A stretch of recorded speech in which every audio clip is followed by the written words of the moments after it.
ഒരു 2-3 ആഴ്ചകൾക്ക് ശേഷം ഇന്നൊരു മംഗളകർമ്മം നടക്കാൻ പോവുകയാണ്. എന്താന്നല്ലേ? ഇന്നാണ് നമ്മുടെ കുൽസുമൻ്റെയും കാതറുപ്പിൻ്റെയും നിക്കാഹ്. മനസ്സിലായല്ലോ? മനസ്സിലാക്കി തരാം. അതിനു മുന്നേ ഈ 2 ആഴ്ചക്കിടയിൽ എന്തൊക്കെ സംഭവിച്ചെന്ന് അറിയണ്ടേ? അന്ന് ഇന്ദ്രൻ്റെ ബുള്ളറ്റുമായി ജാനി ഹോസ്പിറ്റൽ വന്നിറങ്ങിയത് തന്നെ നമ്മളെ ഇന്ദ്രൻ്റെ മുന്നിലാണ്. കൂടെ തന്നെ സൂര്യ ഉണ്ടായോണ്ട് ജാനിക്ക് തടിക്ക് കേടൊന്നും പറ്റിയില്ലെങ്കിലും സൂര്യ ഉമ്മയും കൊണ്ട് കാതിർപ്പാനെ കാണാൻ പോയ തക്കം നോക്കി ജാനിക്കൊന്നും പറയാൻ അവസരം കൊടുക്കാതെ കയറിയങ്ങ് മേഞ്ഞു.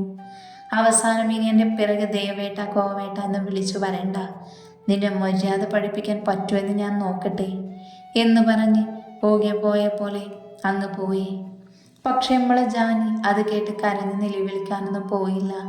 അവൾക്ക് സങ്കടം വന്നെങ്കിലും അവളുടെ ദേവേട്ടൻ്റെ മനസ്സിൽ എന്താണെന്ന് മനസ്സിലാക്കിയ ജാനി ചെറിയൊരു മധുര പ്രതികാരത്തിനു വേണ്ടി കച്ചകെട്ടി. എന്താന്നല്ലേ?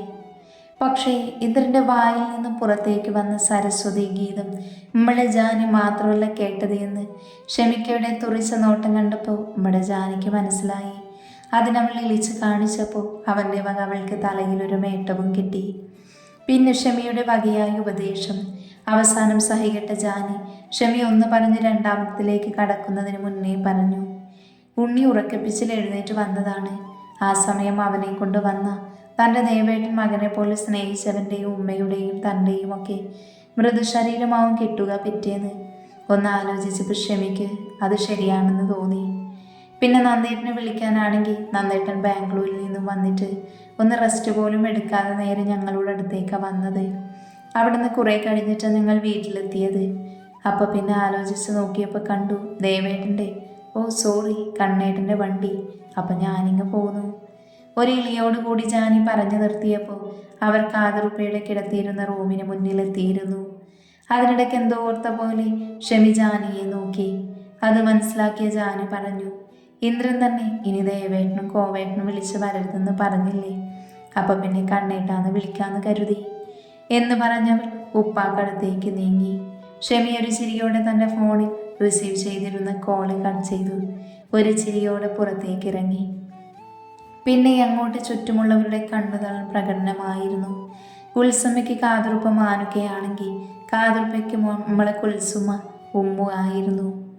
അതൊന്ന് കാണേണ്ടത് തന്നെയാണ്.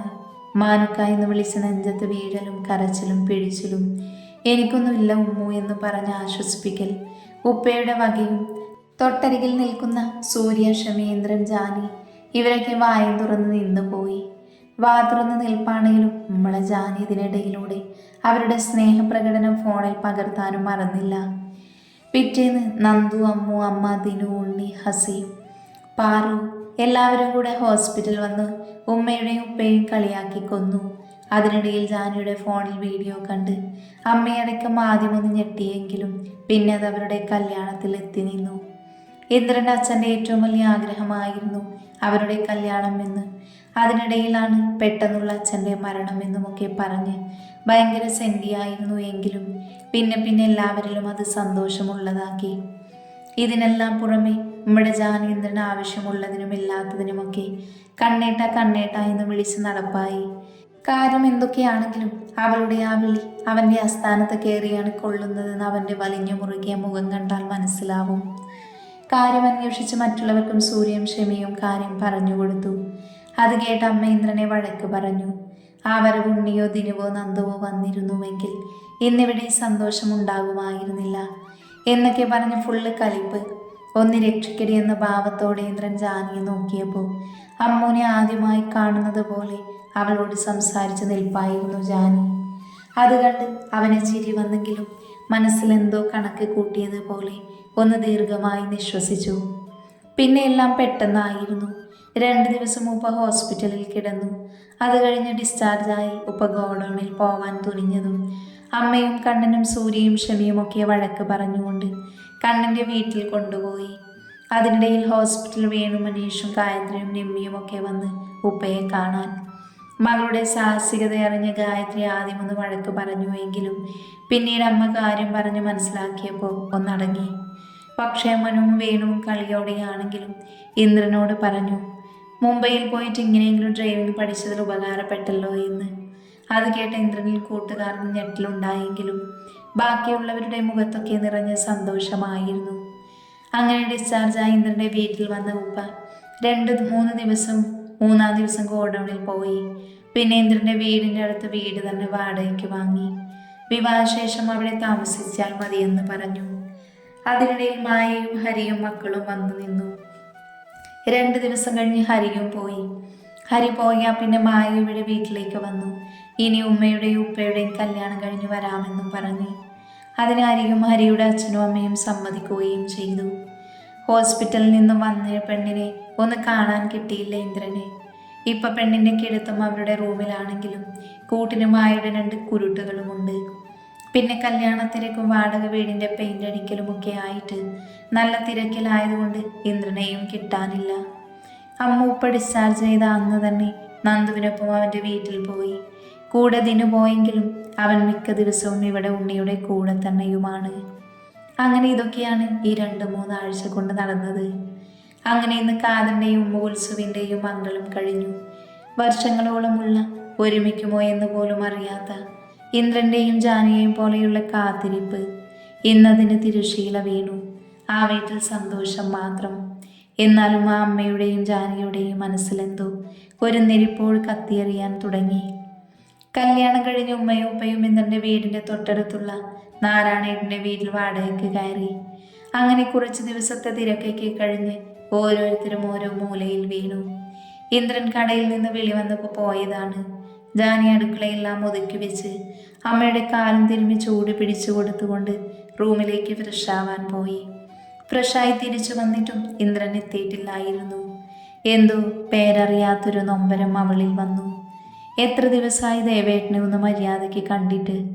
പാവം, നല്ല ദേഷ്യമുണ്ട്. ഞാൻ കണ്ണേട്ടാ എന്ന് വിളിക്കുമ്പോൾ ആദ്യമൊക്കെ കണ്ണുരുട്ടി പേടിപ്പിക്കുമെങ്കിലും പിന്നെ എൻ്റെ മുന്നിൽ വരാതെ ഒളി കണ്ണിട്ടു നോക്കും.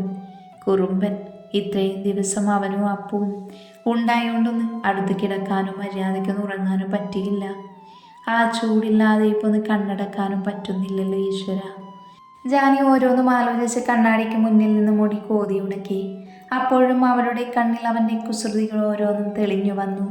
അതിനു ഫലമായി അവളുടെ ചുണ്ടിൽ അവനു വേണ്ടി മാത്രമായി തെളിയുന്ന പുഞ്ചിരി വിരിഞ്ഞു. കൂടാതെ തന്നെ ആ താടി ചുഴിയും. ഇന്ദ്രൻ റൂമിൽ കയറിയപ്പോൾ ആദ്യം നോക്കിയത് ബെഡിലേക്കാണ്. അവിടെ മായയുടെ മക്കളില്ലെന്ന് കണ്ടപ്പോൾ ഒരാശ്വാസത്തിൻ്റെ നിശ്വാസം പുറത്തേക്ക് വന്നു. അവൻ പിന്നെ ചുറ്റിലും ഒന്ന് നോക്കിയപ്പോൾ കണ്ടു കണ്ണാടിയിൽ നോക്കി എന്തോ ആലോചനയിൽ പുഞ്ചിരിച്ചു നിൽക്കുന്ന ജാനിയെ. അത് കണ്ട ഇന്ദ്രനിൽ ഒരു പുഞ്ചിരി വിരിഞ്ഞെങ്കിലും അതപ്പോൾ തന്നെ മാഞ്ഞു പോയിരുന്നു. അവിടെ പരിഭവം നിറഞ്ഞു. അവളുടെ ഒരു കണ്ണേട്ടൻ, നിന്നെ ഞാൻ ശരിയാക്കി തരാടി ഉണ്ടച്ചി പാറു എന്നും പറഞ്ഞ് ശബ്ദമുണ്ടാക്കാതെ കതക് പതിയെ ചാരിൽ ഓക്കിട്ടു. ഇട്ടിരുന്ന ഷർട്ടൂരി ആങ്കറിൽ കൊളുത്തി. അവനിട്ടിരുന്ന മുണ്ട് മടക്കി കുത്തി ജാനിയുടെ പിറകിൽ പോയി നിന്നു. ഇതൊന്നും അറിയാതെ ജാനി അവളും അവളുടെ ദേവേട്ടൻ്റെയും ലോകത്ത് മതിമറന്നു നിന്നു. ജാനി മുടി മുന്നോട്ടിട്ടത് കൊണ്ട് തന്നെ അവളുടെ പുറകുവശം അനാവൃതമായിരുന്നു. ജാനിയുടെ വേഷം സാരി ആയതുകൊണ്ട് തന്നെ അതവൾ അലസമായാണ് ഉടുത്തിരുന്നത്. അതുകൊണ്ട് തന്നെ അവളുടെ വയറിൻ്റെ ഭാഗം പകുതിയും പുറത്തായിരുന്നു. ഇന്ദ്രൻ ബാക്കിലൂടെ ചെന്ന് അവളുടെ നഗ്നമായ പുറം കഴുത്തിൽ ഒന്ന് ചുണ്ടമർത്തി. ഏതോ ലോകത്തായിരുന്ന ജാനി ഞെട്ടിപ്പിടഞ്ഞ് തിരിഞ്ഞു നോക്കി. അപ്പോൾ അതാ മുന്നിൽ എളിച്ചുകൊണ്ടിരിക്കുന്നു അവളുടെ ദേവേട്ടൻ. ജാനിയുടെ കണ്ണുകൾ വിടർന്നു. ഇത്രയും അടുത്ത് കണ്ടിട്ട് കുറച്ച് ദിവസമായതുകൊണ്ട് തന്നെ അവർ 2 പേരും പരസ്പരം മതിവരുവോളം കണ്ണിമ ചിമ്മാതെ നോക്കി നിന്നു. ദേവേട്ടാ. ജാനി ഒരു മൃദുമന്ത്രം പോലെ അവനെ വിളിച്ചതും ജാനിക്കൊന്ന് ആലോചിക്കാൻ പോലും സമയം കൊടുക്കാതെ ഇന്ദ്രൻ അവളെ വലിച്ച മുഖം മുഴുവൻ ചുംബനങ്ങളാൽ നിറച്ചിരുന്നു. ജാനി ആദ്യമൊന്ന് പകച്ചെങ്കിലും പിന്നെ അവന് വിധേയപ്പെട്ട് നിന്നുകൊടുത്തു. ഒന്നുകൂടെ വിളിച്ചേ. ഇന്ദ്രൻ്റെ ശബ്ദം നന്നേ വിറച്ചിരുന്നു. അവൻ്റെ ചുണ്ട് അവളുടെ ചുണ്ടുമായി 1 ഇഞ്ച് വ്യത്യാസമില്ലാതെ നിന്നു. അവൻ പറഞ്ഞത് കേട്ട് ജാനി അവൻ്റെ കണ്ണിലേക്ക് നോക്കി. ആ നീലസാഗരത്തിൽ താൻ നിറഞ്ഞു നിൽക്കുന്നത് കണ്ട ജാനി വല്ലാത്തൊരു സന്തോഷം നിറഞ്ഞു. ദേവേട്ടാ. ആ കണ്ണിലേക്ക് നോക്കിക്കൊണ്ട് തന്നെ അവൾ വിളിച്ചു മുഴുമിപ്പിക്കുന്നതിന് മുന്നേ തന്നെ അവളുടെ ചുണ്ടുകൾ അവൻ കവർന്നിരുന്നു. അലസമായി കുത്തിയിരുന്ന ജാനിയുടെ സാരി ഊർന്നിറങ്ങി. ഇന്ദ്രൻ്റെ കൈകൾ അവളുടെ മേനിയിൽ പുതുതന്ത്രികൾ മീട്ടി. ചുംബനത്തിൻ്റെ ആലസ്യതയിൽ കൂമ്പിയടഞ്ഞ ജാനകിയുടെ മിഴികൾ അവൻ്റെ കൈകളുടെ കുസൃതിയിൽ വശ്യമായി തിളങ്ങി. അവൾ തിരിച്ചും അവനെ ചുംബിച്ചു. വല്ലാത്തൊരാവേശമായിരുന്നു രണ്ടുപേർക്കും. ജാനകിയുടെ കൈകൾ അവൻ്റെ പുറത്തുകൂടെ മേഞ്ഞു നടന്നു. ഇന്ദ്രൻ അവളുടെ അരക്കെട്ട് അവനിലേക്ക് അടുപ്പിച്ചു. എപ്പോഴോ അവളുടെ സാരി അവൻ മുഴുവനായും അഴിച്ചിരുന്നു. അവളുടെ പൊക്കിൽ ചുഴിയുടെ ആഴം അവൻ അവൻ്റെ വിരലുകളാൽ അളന്നെടുത്തു. അതിൽ അവളൊന്ന് ഉയർന്നു പൊങ്ങി. ശ്വാസം വിലങ്ങുമെന്നായപ്പോൾ അവർ പരസ്പരം മനസ്സില്ലാ മനസ്സോടെ അകന്നു മാറി നെറ്റിമുട്ടിച്ചു നിന്ന് കിതപ്പടക്കി. ചുംബനത്തിനിടയിൽ എപ്പോഴോ അവളുടെ ബ്ലൗസിൻ്റെ 2-3 ഹുക്കെല്ലാം അഴിഞ്ഞിരുന്നു. ജാനി ഒരു നാണത്തോടെ മാറിന് കുറുകെ കൈവച്ച് തിരിഞ്ഞു നിന്നു. അത് കണ്ട് ഇന്ദ്രൻ അവളുടെ വയറിന് കൂടെ കുറുകെ കൈവച്ച് അവളുടെ പുറംഭാഗം അവനിലേക്ക് അടുപ്പിച്ചു നിർത്തി. അവൻ്റെ അരക്കെട്ടിലേക്ക് അവളുടെ ബാക്ക് ഭാഗം അമർന്നപ്പോൾ ഞെട്ടിക്കൊണ്ടവൾ അവൻ്റെ കണ്ണിലേക്ക് നോക്കി. അവൻ്റെ കണ്ണിലെ വശ്യത അവളെ വല്ലാതെ തളർത്തിയിരുന്നു. മാറിന് കുറുകെ വെച്ചിരുന്ന അവളുടെ കൈകൾ താനെ അഴിഞ്ഞു. അവളുടെ ആലസ്യത്തിൽ വശ്യമായി തിളങ്ങുന്ന കണ്ണുകളും അഴിഞ്ഞുലഞ്ഞ പാറി പറക്കുന്ന മുടിയിടകളും മാറിടുക്കും പൊക്കിൽ ചുഴിയുമൊക്കെ കണ്ട് ഇന്ദ്രൻ വല്ലാത്തൊരവസ്ഥയിലായിരുന്നു. പെട്ടെന്ന് തന്നെ ജാനകി അവൻ തിരിച്ചു നിർത്തി. അവളുടെ കഴുത്തിൽ മുഖം പൊഴുതി. അവളുടെ ഗന്ധം അവൻ വലിച്ചെടുത്തു. ജാനിയാകെ കോരിത്തരിച്ചു പോയി. അടിവയറ്റിൽ നിന്നും വല്ലാത്തൊരു കോരിത്തരിപ്പ് അനുഭവപ്പെട്ടു അവൾക്ക്. അവൻ്റെ അവസ്ഥയും മറിച്ചല്ലായിരുന്നു. ജാനിയുടെ കഴുത്തിൽ അവൻ്റെ ചുണ്ടും നാവും അരിച്ചിറങ്ങി. ജാനി അവൻ്റെ മുടി കോർത്ത് വലിച്ചൊന്നുകൂടെ അവളിലേക്ക് അടുപ്പിച്ചു. എന്തൊക്കെയോ അവളുടെ ചുണ്ടുകൾ പുലമ്പിക്കൊണ്ടേയിരുന്നു. കഴുത്തിൽ നിന്നും അവൻ്റെ ചുണ്ടും നാവും അവളുടെ മാറിലേക്ക് അരിച്ചിറങ്ങി. അവൻ്റെ കൈകൾ അരക്കെട്ടിൽ നിന്നും താഴേക്ക് അരിച്ചിറങ്ങിയതും പെട്ടെന്നെന്തോ ഓർത്ത പോലെ ജാനി ഞെട്ടി കണ്ണുകൾ വലിച്ചു തുറന്നു. ഇന്ദ്രനും പെട്ടെന്ന് ഞെട്ടി കൈകൾ പിൻവലിച്ചുകൊണ്ട് ജാനിയെ നോക്കി. ജാനി അവൻ്റെ മുഖത്ത് നോക്കാനാവാതെ മുഖം താഴ്ത്തി. അവളുടെ കണ്ണുകൾ നിറഞ്ഞു. അത് കണ്ട് ഇന്ദ്രൻ പാപം തോന്നി അവളെ അവനിലേക്ക് അടുപ്പിച്ചു. സോറി ദേവേട്ട, ഞാൻ ആദ്യമേ പറയേണ്ടതായിരുന്നു. പെട്ടെന്ന് ദേവേട്ടനെ കണ്ടപ്പോൾ എനിക്ക് ജാനിക്ക് എന്ത് പറയണമെന്നറിയാതെയായി. അയ്യേ സാരില്ല, ഇതിനൊക്കെ ഇങ്ങനെ കരഞ്ഞാലും എൻ്റെ റൗഡി പെണ്ണ്. പിന്നെ ഈ പീരീഡ് ടൈമൊക്കെ സ്ത്രീകൾക്ക് സർവ്വസാധാരണയല്ലേ. പിന്നെ നമുക്ക് കാത്തിരിക്കാം പെണ്ണേ. അതുവരെ ഇങ്ങനെ ചെറിയ ചെറിയ കുറുമ്പും കുസൃതിയുമായി ഇങ്ങനെ മുന്നോട്ട് പോവാം. എന്തേ അതുപോരെ? ജാനി അവൻ്റെ നെഞ്ചിൽ അവളുടെ മുഖം ഇട്ടുരച്ചിക്കൊണ്ടൊന്ന് മൂളി. പിന്നെ പെണ്ണെ സോറി, അന്ന് അങ്ങനെ അറിയാതെ. ഇന്ദ്രൻ പറയുന്നതിന് മുന്നേ ജാനി അവൻ്റെ വാപ്പൊത്തി വേണ്ട എന്ന പോലെ തലയനക്കി. അതിനവനൊന്ന് പുഞ്ചിരിച്ചുകൊണ്ട് അവളുടെ നെറുകയിൽ മുത്തി. എൻ്റെ ജീവനാ നീ എന്നവൻ മനസ്സിൽ മൊഴിഞ്ഞു. പിന്നെ എന്തോ ഓർത്ത പോലെ അവളുടെ താടിത്തുമ്പ് അവൻ്റെ വിരലിലാൽ പൊക്കി. ഇന്ന് രാവിലെ അവൻ്റെ നോട്ടത്തിൻ്റെ അർത്ഥം മനസ്സിലാക്കിയ ജാനി പറഞ്ഞു. അപ്പോൾ വേദന ഒന്നുമില്ല പെണ്ണേ? അവളെ ഒന്നുകൂടെ തന്നിലേക്ക് അടുപ്പിച്ചുകൊണ്ട് അവൻ ചോദിച്ചു. ഉണ്ടായിരുന്നു. ഇന്നത്തെ തിരക്കിൽപ്പെട്ട് വേദന കാര്യമാക്കിയില്ല. പിന്നെ അമ്മ ഉലുവ വെള്ളം ഉണ്ടാക്കി തന്നു. മായേച്ചി ഹോട്ട് ബാഗ് വെച്ച് തന്നു. പിന്നെ ദേവേട്ടൻ തിരക്കിലല്ലായിരുന്നു, അതാ പറയാഞ്ഞേ. ഇപ്പോൾ വേദനയുണ്ടോ പെണ്ണേ? ഇല്ല, വേദനയൊക്കെ എങ്ങോട്ടോ പോയി.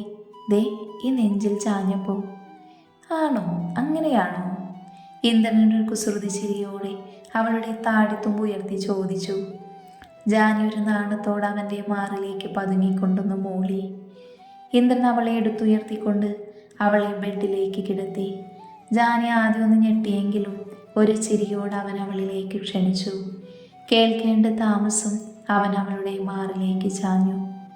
എത്ര ദിവസമായി എന്നറിയോ ഞാൻ മര്യാദയ്ക്കൊന്ന് ഉറങ്ങിയിട്ട്? ഇന്ദ്രൻ ജാനിയുടെ മാറിലേക്ക് ഒതുങ്ങിക്കൊണ്ട് പറഞ്ഞു. അപ്പോൾ ഞാനോ? ഓരോന്നും പഠിപ്പിച്ചു വെച്ചിട്ട് എനിക്ക് മര്യാദയ്ക്കൊന്ന് ഉറങ്ങാൻ പറ്റണ്ടേ? ഇന്ദ്രൻ്റെ മുടിയിലേക്ക് കൈവിരൽ കടത്തിക്കൊണ്ട് അവൾ പറഞ്ഞു. പിന്നെയും അവർ പരസ്പരം ഒരുപാട് സംസാരിച്ചു. കഴിഞ്ഞ 3 ആഴ്ചത്തെ ഓരോ കാര്യങ്ങളും അവർ സംസാരിച്ചു. പിന്നെ സംസാരിക്കാൻ വിഷയമില്ലാതെയായി. ജാനിയുടെ വിരലുകൾ ഇന്ദ്രൻ്റെ മുടിയിലൂടെ തഴുകിയിറങ്ങി. ഇന്ദ്രൻ അവളുടെ മാറിലെ ചൂടിൽ അഴിഞ്ഞു കിടന്ന് അവളുടെ ബ്ലൗസിൻ്റെ ഹുക്കിൽ കടിച്ചു.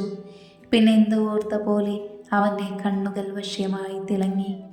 ചുണ്ടിൽ കുസൃതിച്ചിരി മിന്നി. അവൾ മെല്ലെ തലയനക്കിക്കൊണ്ട് ജാനകിയെ നോക്കി.